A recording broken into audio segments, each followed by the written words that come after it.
L'article 27 alinéa 2 de la Déclaration universelle des droits de l'homme du 10 décembre 1948 stipule que chacun a droit à la protection des intérêts moraux et matériels des plans de production artistique dont il est auteur.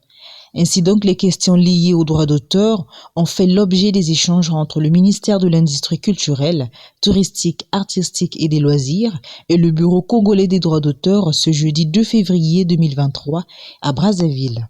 En présence des cadres du cabinet du ministère de l'Industrie culturelle, touristique, artistique et des loisirs, du président du comité de direction du Bureau congolais des droits d'auteur et des artistes, le président de l'Union des musiciens congolais, Pape God, fait le plaidoyer.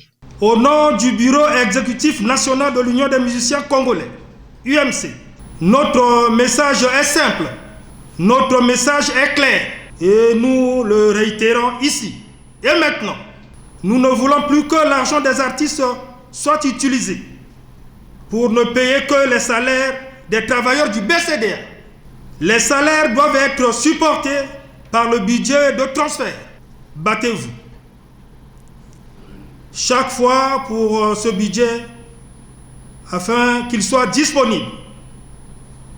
Ainsi, le BCDA apportera un complément dans le strict respect de la clé de répartition. En d'autres termes, pas de budget de transfert, pas de salaire.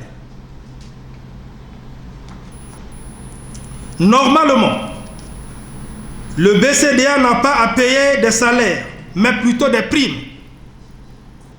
Celle-ci est la part non négociable. Ceci n'est pas une vue de l'esprit. Non. C'est une disposition de la loi. Et nous sommes tous appelés à nous conformer à la loi. Des échanges sur le non-respect des tests du Bureau congolais des droits d'auteur, la question des salaires et le recrutement à la fonction publique des membres du BCDA, le directeur du cabinet donne ici quelques pistes de solutions afin de pallier à ces différents maux. Nous ne sommes pas venus ici pour mettre le feu, mais nous sommes dans une approche qu'on a définie dès le départ, qui doit mettre en priorité le climat de paix entre les musiciens et ceux qui sont chargés de recouvrir leurs droits et d'effectuer la répartition. À la tête du ministère depuis le mois de septembre, la première des choses que Madame le ministre a pensé faire, c'est un diagnostic véritable de ce fameux malade qui est le Bureau congolais des droits d'auteur. Et il ressort de ce diagnostic que le premier problème du Bureau congolais des droits d'auteur, c'est le problème de texte. Les textes qui ne sont plus en phase avec la réalité, mais qui ne sont plus aussi respectés.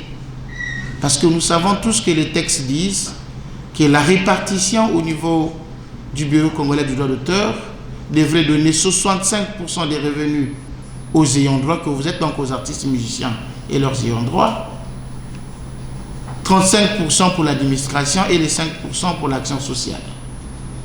Ce n'est pas respecté. Les fonctionnaires, ceux qui sont censés recouvrir vos droits, sont à 3 mois d'impayés aujourd'hui.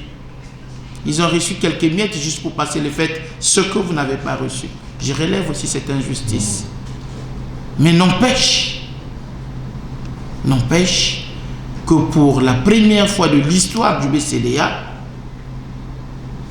les artistes et musiciens vont gagner 3 fois que ce qu'ils avaient l'habitude de gagner. Vous êtes des créateurs des œuvres de l'esprit. Ça veut dire que vous souffrez pour produire de la musique, pour composer des chansons, pour faire tout ce que vous faites. On ne peut pas continuer à concevoir que ceux qui sont censés travailler pour vous puissent continuer à gagner plus que vous. Ce n'est pas évident. Donc votre coup de gueule est normal. Ça nous a donné pas mal d'informations qu'on n'avait pas aussi. Mais pour l'avenir, pensons au dialogue. Dès qu'il y a quelque chose qui vous dérange, vous venez nous voir. On se retrouve tel qu'on est là. les linges sales se lavent en famille et on avance. On va demander des CV au directeur. On lui donne jusqu'à mardi de la semaine prochaine de nous donner les CV de tous les fonctionnaires ou les agents du Bureau congolais de droits d'auteur. On verra, assurément il y aura un quota au titre de l'année 2023.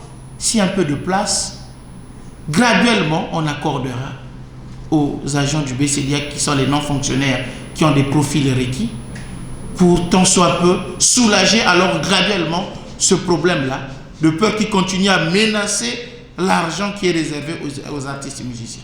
Au cours de cet échange, le directeur du cabinet prie aux membres du Ballet du Théâtre National de bien vouloir passer à l'hôtel PFACO pour le paiement de leurs 2 mois d'indemnité.